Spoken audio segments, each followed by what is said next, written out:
is Swaraj Acharya, and my pronouns are he, him.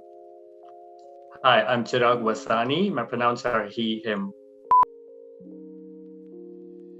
Over a phone call, I was in Chicago and my mom is still in India, Mumbai. So this happened over a phone call. So that was my mom. And then she did not immediately relay this information or shared this with anyone in the family, but she would just soak it in for like, let's say, a couple of days or a week at least. And then there was a perfect timing when in India, Section 377 was uplifted. And that was the time my mom took the newspaper headlines to my dad in the morning saying that, hey, you need to read this. And my dad's like wondering why suddenly. And she's like, because this relates to Chirag, our son. So, and that was her coming out to my dad about me. Mine was, I think, planned. It wasn't like an accidental thing, but that still needed a lot of mental preparation, and like kind of gathering around with my family who were there to back up whatever I say. Because one of the key maybe doubt which I'm sure my parents would have had was asking questions, and they wouldn't really be comfortable asking me. So which is what how it turned out, right? So they asked my family around, my cousins, who explained, did a good job explaining to them.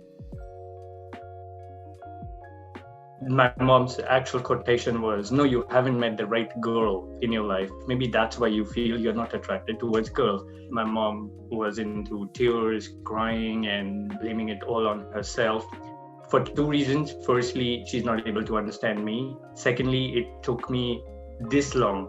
I mean, how old was I? Like in my late 20s or mid 20s, I would say, that it took me this many years to feel what I am and to convey this to my mom. I would say it took like good 2 years for them to coming on to good terms with me and Swaraj. Initially, it was kind of disbelief and like, do you know what I'm saying? And they kind of like didn't know, especially they didn't know what it meant as well, right? So it was obviously shocking, emotional, took time to process, and most importantly, time to educate themselves, what this is, because there's no way, like thinking about parents of our generation, like they've grown up in a conservative society in India, they haven't really been exposed to Hollywood or any sort of cinema outside of India.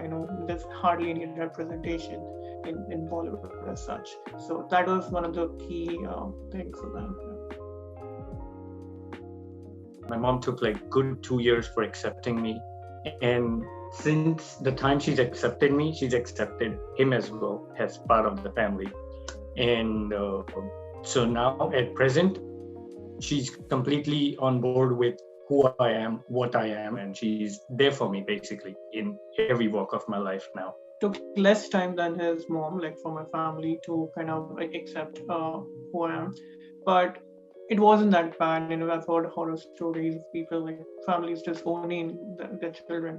So touch wood, it wasn't that bad, and I'm glad it turned out well. And it's going well so far. Now they're visiting us, staying with us. So there's a sense of belonging within the family.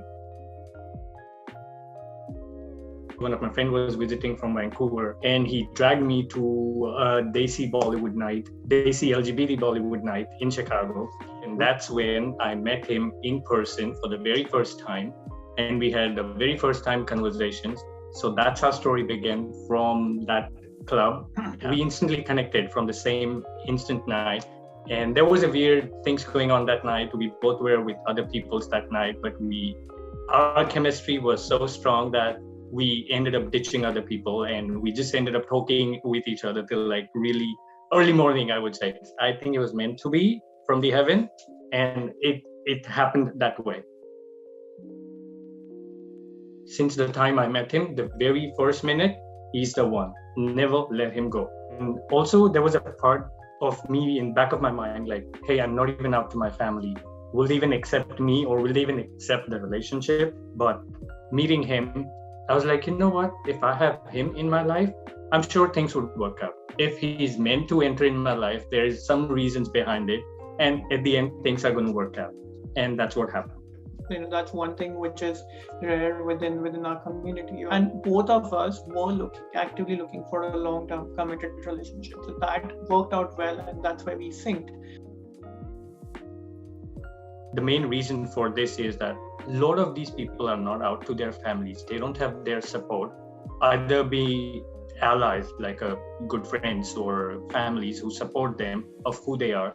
So they no longer think that they can be in a committed relationship because society, family won't accept them. I think that's one of the main reason for them for not going into committed relationship, because they don't know what future holds for them. And also think about like how many years has it been since it's just legal, like marriages, just it's pretty recent. And all along when we were growing up, the idea of a legal marriage was kind of alien to the LGBT community.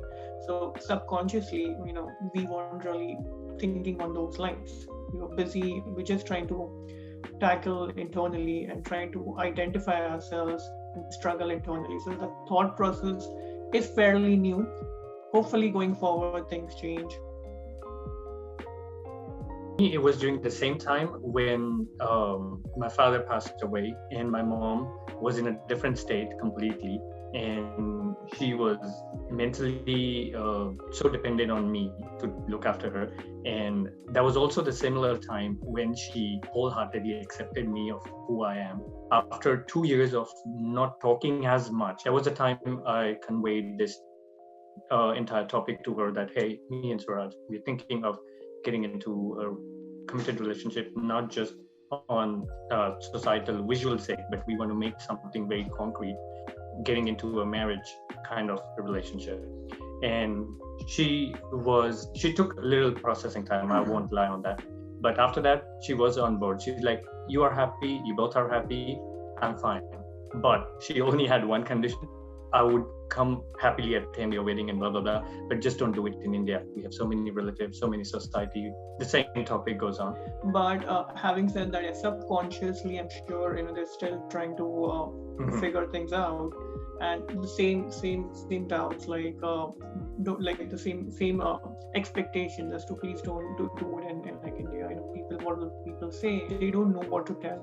People who they're staying around with, like how do they explain to other people? So I do see their concern that way. But overall, I think they just, like for me, they just gave me the autonomy to, it's your life, to do whatever you want. Yes to Indian wedding, maybe not to a big fat one, but yeah, definitely Indian traditional wedding. I come from a very traditional conservative background. I do like it. It makes me happy, makes me feel who I am, thinking about the rituals and traditions. And the reason behind this is that if we want rest of the world, or let's say even Indian society, to accept us who we are, fight for our equal rights, then we ourselves should think the same first, that, hey, we are no different. If you think a straight wedding could happen in a typical Hindu ritual way or any other Indian cultural way, then why not a queer wedding? To add what you said, it's the idea of normalizing such marriages. So I think that's also one of the reasons. I think it's kind of necessary to do it, just to normalize it for the people around us, to close near and dear ones. They might see us and might be able to accept us. Looking at South Asian media representing queer community is a completely wrong definition out there. And I mean, our families, when they watch such characters in movies, that's what they see. That's what they imagine all about. Like when I come out to my family, that's what they imagine. Like, oh, so you're one of them. Oh, no. Like, for example, the music going on in the background, Ma Dala Dilla Bigad Gaya. No, that's not completely a right definition at all. It's very important for current generation to show how the reality is, or what the actual world of queer community is. It's not what you make us look like a clown or a shame or in front of public. No, that's not what we are. And it's mainly like caricaturish, like we're treated in a funny way to make jokes at. So yeah, I mean, now that needs to change definitely, mainly because, like I said, we see Bollywood is such an intrinsic part of like many Indians, South Asians, and whoever watches Bollywood. They kind of obsessed with these actors. They're devoted, almost devoted to these people. So having a positive representation of our community definitely would kind of seep into their minds, and they may learn about our community. Because my mom is big fan of TV series. Like every other mom in Indian houses.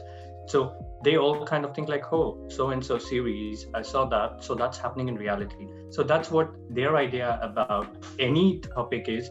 Their source of information, their Google, so-called Google, is just TV series and Bollywood movies. So what they see, what they learn. We all know there is a lot bigger issues of producing such movies or dealing with such topics in country like India or such countries, not specifically India. But so it's not about the content writers or the talent. It's there. The way the Bollywood movies or the entire system is working, that also needs to be changed. It's not just about content producers. One of the things which they could do is definitely cast LGBT people as LGBT people instead of like getting like a non-LGBT person play such a role. I think that would possibly employ such people, who openly say trans, and give them opportunities to grow and feel confident about who they are. So that's one thing I think they really need to work on. Make them believe that you're still the same person. I just have a different sexual orientation. That doesn't change who I am. Very importantly, believe in yourself. If you believe, then only you can expect others to believe who you are. And most importantly, don't lose confidence. I think because if you have not been accepted by family, I know it could be incredibly difficult, but try to have patience, confidence, and courage, most importantly, to just hang in there, give it some time, and just keep on trying and just hold on. That it may be really, really difficult for you to accept that your family is not accepting you and they think the otherwise of you. But do not have any negative thoughts. Talk to a friend or any random stranger as well, if that helps. But do not have any negative thoughts. I know what route it can lead into. Just take a deep breath and trust in yourself. That's it.